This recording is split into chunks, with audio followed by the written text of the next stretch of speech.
Saat itu Putri Siri terlihat sangat cemas memikirkan keselamatan kakek dan neneknya yang sedang berperang.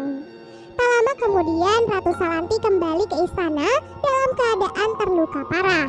Putri Siri yang melihat hal itu merasa sedih dan khawatir melihat kondisi neneknya. Menyadari kalau kerajaan Sintra tidak akan bertahan lama, Ratu Salanti mencoba menguatkan Siri dan memintanya untuk tetap kuat dan tabah menghadapi semuanya. Sebelum pasukan Nilfgaardian menerobos istana, Mosag mencoba menahan pasukan tersebut dengan menggunakan kekuatan sihir. Pada malam harinya, kekuatan Mosag semakin terkuras sehingga sihirnya pun mulai melemah. Karena hal itu, pasukan Nilfgaardian akhirnya berhasil menjebos pertahanan kerajaan Sintra. Ratu Salanti yang mengetahui kabar tersebut langsung menyuruh prajurit terbaiknya untuk menyelamatkan Putri Siri. Sebelum pergi, sang ratu mengatakan kalau Putri Siri memiliki kekuatan yang sangat besar. Untuk melindungi kekuatannya itu, Putri Siri harus menemukan takdirnya yang tak lain dan tak bukan adalah Geralt dari Rivia. Setelah Putri Siri pergi dari istana, sang ratu pun memutuskan untuk mengakhiri hidupnya sendiri dengan cara melompat dari jendela istana. Setelah itu, Putri Siri pun dibawa pergi oleh prajurit terbaik kerajaan Sintra. Saat sedang dalam perjalanan menyelamatkan sang putri, prajurit itu pun tewas setelah ia dipanah oleh pasukan Nilfgaardian. Sementara itu di timeline yang lain, Geralt yang terbangun tiba-tiba terkejut menyadari kalau kudanya telah hilang.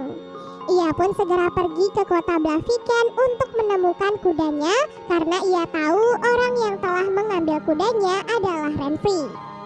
Sesampai di kota Blaviken, Geralt langsung dihadang oleh beberapa anak buahnya Renfri. Karena diserang secara sepihak, jadi Geralt terpaksa melanggar janjinya dan ia pun membunuh para anak buah Renfri.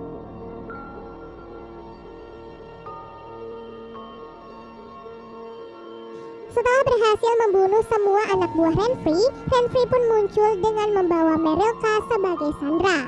Renfri mengancam akan membunuh semua orang jika Geralt tidak mau membunuh Stregobor. Hal itu pun membuat Geralt semakin marah sehingga terjadilah pertarungan antara keduanya. Setelah pertarungan yang cukup sengit, Geralt pun berhasil mengalahkan Renfri. Sebelum meninggal dunia, Renfri berkata kalau gadis yang ada di dalam hutan adalah takdir Geralt. Setelah kematian Renfri, Stregobor tiba-tiba datang ingin mengambil jasadnya.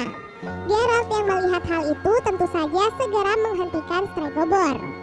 Karena hal itu, Stregobor malah mempengaruhi semua orang untuk membenci Geralt. Semua orang pun terpancing emosi dan melempari Geralt dengan menggunakan batu. Karena hal itu, Geralt pun terpaksa pergi dan meninggalkan kota Blaviken. Kembali ke Putri Siri, saat ia sedang dikejar oleh seorang pasukan Nilfgaardian, ia pun tidak sengaja mengeluarkan kekuatannya. Kekuatannya yang sangat besar membuat si prajurit langsung kalah, bahkan sampai membuat sebuah batu besar terjatuh dan membelah tanah. Kesempatan itu pun langsung dimanfaatkan oleh Putri Siri untuk segera kabur ke arah hutan. Di timeline masa lalu, kita pun diperkenalkan pada seorang penyihir setengah peri yang bernama Yennefer. Yennefer yang memiliki postur tubuh unik kerap dibully oleh para remaja di desanya.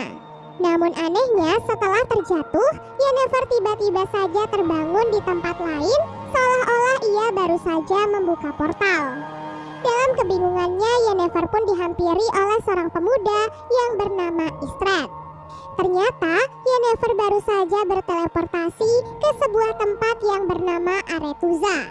Tempat itu diketahui sebagai tempat sakral yang tidak bisa dikunjungi oleh sembarang orang.